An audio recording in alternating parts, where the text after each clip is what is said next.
Hello, in this video we'll be covering the basics of JavaScript strings and a variety of the methods available to us. We'll also explore the template literal, which is a relatively newer string format. A string is a sequence of one or more characters that may consist of letters, numbers, or symbols. In JavaScript, strings are primitive data types and immutable, meaning they are unchanging. Like most programming languages, a JavaScript string is structured as 0 or more characters surrounded by quotes. Strings using single quotes or double quotes are effectively the same, just make sure to keep your quote usage consistent throughout project files. Now the easiest way to view the output of a string is to print it to your console using console.log. This is a string, and we can see on the right hand side in our browser in the console it gets printed out.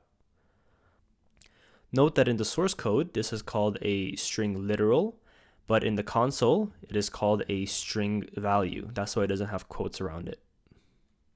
Like most programming languages, in JavaScript, you can assign the value of a string to a named variable. Variables are containers that store a value using keywords const, let, and less commonly var. Let's go ahead and create our own const myString. Set it to this is a string. Similarly to before, we can console log this, and it will print out the string value. Moving on to string concatenation, which refers to the joining of two or more strings to create a new string. In JavaScript, the concatenation operator is simply the plus sign. So in this variable, we're storing hello plus world, and then we're console logging it, which gives us hello world. This doesn't look quite right, so let's add a space after hello. Try that again, and that looks better. As you would probably assume, we can also concatenate strings and variables containing string values. So here we have a movie variable containing Iron Man 1 as a string, and actor with Robert Downey Jr. Now we can combine these two with other strings to get the final result. My favorite Robert Downey Jr. movie is Iron Man 1. Now, other than single and double quotes, the third and relatively newest way to create a string is called a template literal. Template literals use the backtick and work the same as regular strings with a notable bonus. Instead of having to use the concatenation operator many times throughout our string, we can instead insert a variable into the string with a different syntax. So let's get rid of this string. Using backticks, we make our template literal. We can say my favorite, and then to insert the variable, we would do a $sign with curly braces.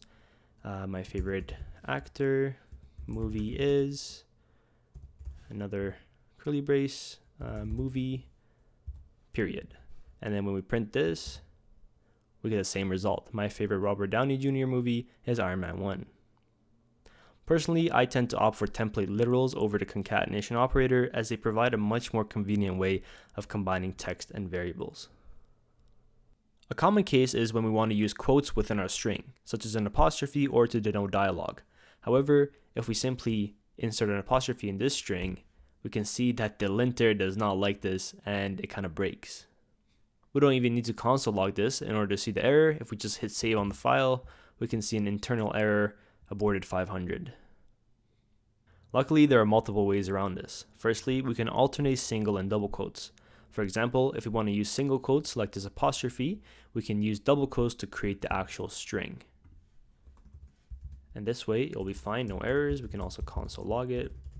Broken string, not a good name for it anymore, but there we go. I'm a broken string gets printed, and vice versa, of course. If we want to use double quotes inside of a string, let's say I'm a quote unquote broken string, we can have that as well. All right, that worked great. However, if we want to stay consistent with our quotes throughout our project files, we need to use the / escape character to prevent JavaScript from interpreting a quote as the end of a string. So let's fix these two strings. We can see here, we can add a / here, it's fixed. And then over here, we would need one. And over here, we would need another one. And then we can console log both of these, string 1 and string 2. And they get both printed.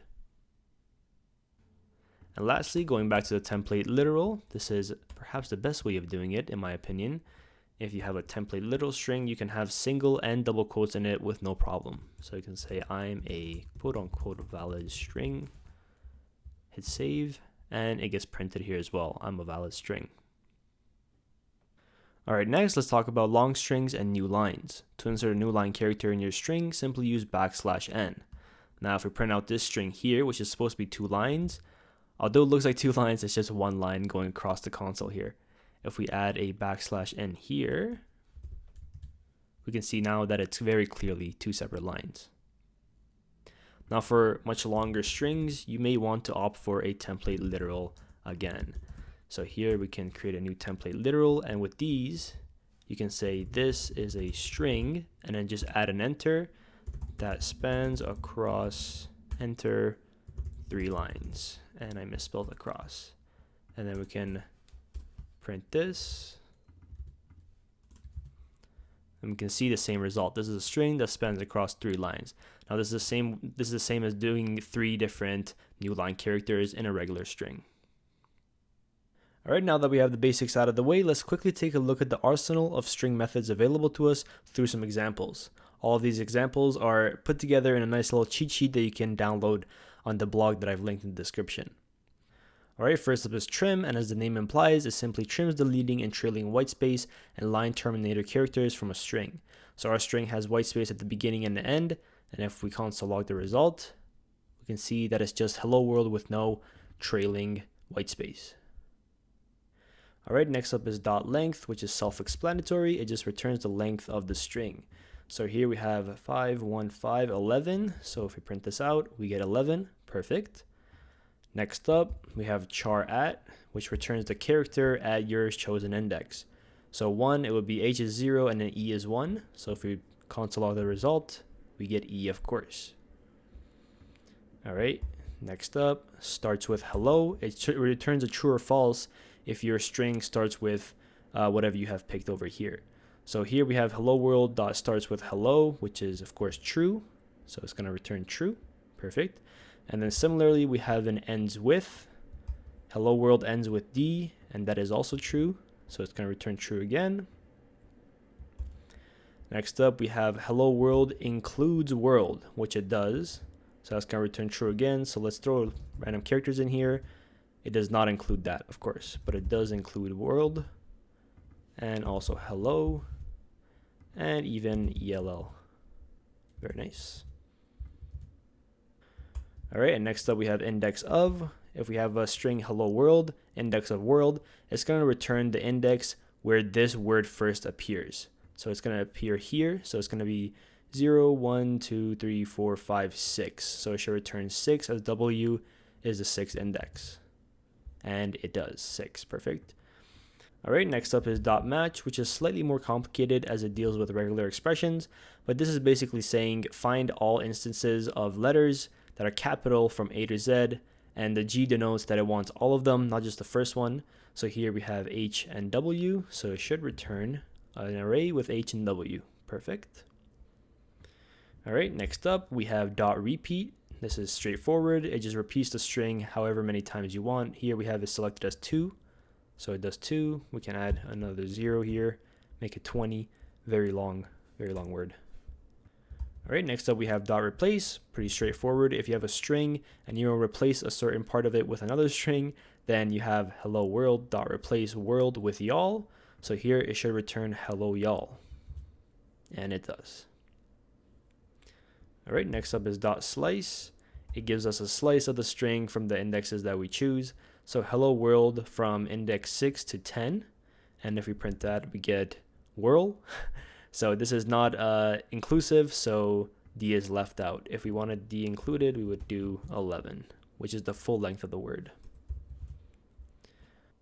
All right, next up we have split, which splits your string at the chosen separator character.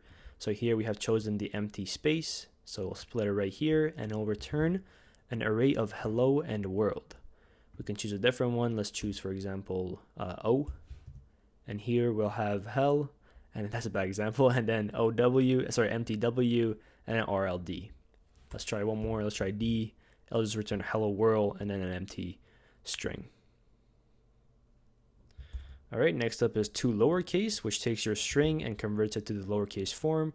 So here H and W would become lowercase. Yep, as they do.